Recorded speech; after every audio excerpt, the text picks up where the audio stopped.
আমি নিজেকে master mind মনে করি না। আমি মনে করি এই অভ্যুত্থানের মূল মাস্টার মাইন্ড হচ্ছে আমাদের শহীদরা, আমাদের গাছেরা। আমরা কিছু কাজ করার সুযোগ পেয়েছি। 28 তারিখ আপনাদের মনে আছে কিনা, যেদিন ডিবি কার্যালয়ে তাদেরকে প্রেশার ক্রিয়েট করে আন্দোলনকে স্থগিত করা হয়, একই সাথে ঢাকা কলেজ, রাজশাহী বিশ্ববিদ্যালয় সহ বিভিন্ন জায়গায় তখন আন্দোলন স্থগিত করা হচ্ছিল।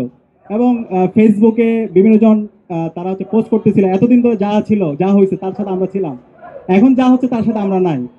এবং হচ্ছে তখন সমন্বয়কদেরকে বিভিন্নভাবে ভয় দেখানো হচ্ছিল, যারা তারা আন্দোলন স্থগিত করা হয়, মামলা দেওয়ার ভয় দেখা হচ্ছিল।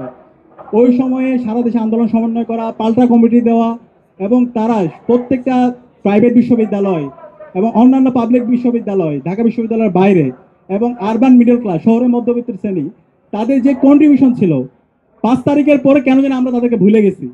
আমরা তাদেরকে যে পরিমাণ রিকগনিশন দেওয়া দরকার ছিল, তাদের কথাগুলো শোনা দরকার ছিল, সিদ্ধান্ত গ্রহণ প্রক্রিয়া তাদেরকে অংশগ্রহণ করার কথা ছিল, আমরা সেটা দেখতে পাইনি। আমরা দেখতে পাইছি পুরো ক্ষমতাকে একটা গ্রুপের মধ্যে, গ্রুপ অফ পিপলের মধ্যে এটাকে কুক্ষিগত করে রাখা হয়েছে। তো এটা আমাদেরকে ব্যথিত করেছে। আমরা যারা এখানে, আমরা যারা পলিটিক্যাল ছাত্র সংগঠনে যারা ছিলাম, ছাত্র দলের বন্ধুরা, এখানে হিউজ কন্ট্রিবিউশন ছিল, রাজপথে ছাত্র দলের বাইরে গুরুত্বপূর্ণ কন্ট্রিবিউশন ছিল, বামপন্থী ছাত্র সংগঠন করেছিল, শিবিরের গুরুত্বপূর্ণ কন্ট্রিবিউশন ছিল। কিন্তু দেখা গেছে পুরো আন্দোলনটাকে 5 তারিখের পরে একটা গ্রুপ অফ, আমি নাম বলছি না, একটা গ্রুপের মধ্যে পুরো ক্ষমতাকে কুক্ষিগত করা হয়েছে, যার মাধ্যমে পুরো অভ্যুত্থানের যে আমরা বলছি ঐক্যমত্য, অভ্যুত্থানের যে স্পিড নষ্ট হওয়া ওইখান থেকে শুরু হয়।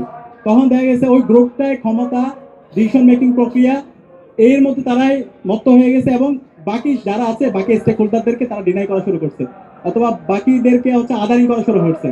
এবং ওই সময় থেকে আমাদের এই যে অভ্যুত্থানের যে স্পিড, সেই স্পিডটা নষ্ট হওয়া শুরু করছে।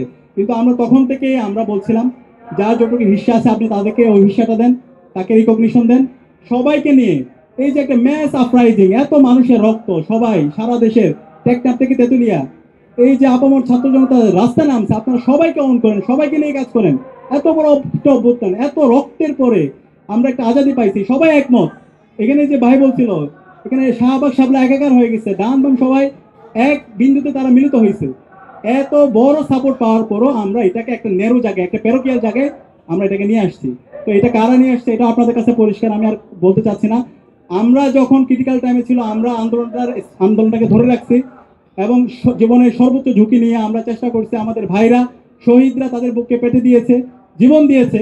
কিন্তু 5 তারিখের পরে দেখা গেছে এই যে যারা কন্ট্রিবিউশন রাখছে, যারা দুঃসময়ে, যারা আন্দোলনে হাল ধরেছে, যারা রক্ত দিয়েছে, তাদেরকে সাইড করে দিয়ে যারা সুসময়ের মাছি ছিল, যারা নিজেদেরকে লুকিয়ে রেখেছিল, যারা গর্তে ছিল, এরকম অনেক মুক্তিযোদ্ধারা এখন বিশাল বিশাল তারা মাস্টার মাইন্ড সাজার চেষ্টা করছে, এবং তারা বিভিন্নভাবে হচ্ছে তারা তাদেরকে হচ্ছে নেতৃত্ব এবং তারা মূল স্টেক তাদেরকে দাবি করছে। তো আমরা বলবো এখনো সময় আছে, আপনারা সবাইকে নিয়ে কাজ করেন। এই 24টা কোনো একটা গ্রুপের না, এই 24টা সবার, এই 24-এ ছাত্র জনতার অভ্যুত্থান, এদেশের আপামর ছাত্র জনতার। তো সবাইকে আপনারা নিয়ে, একসাথে নিয়ে আপনারা কাজ করবেন, এটা আমাদের প্রত্যাশা।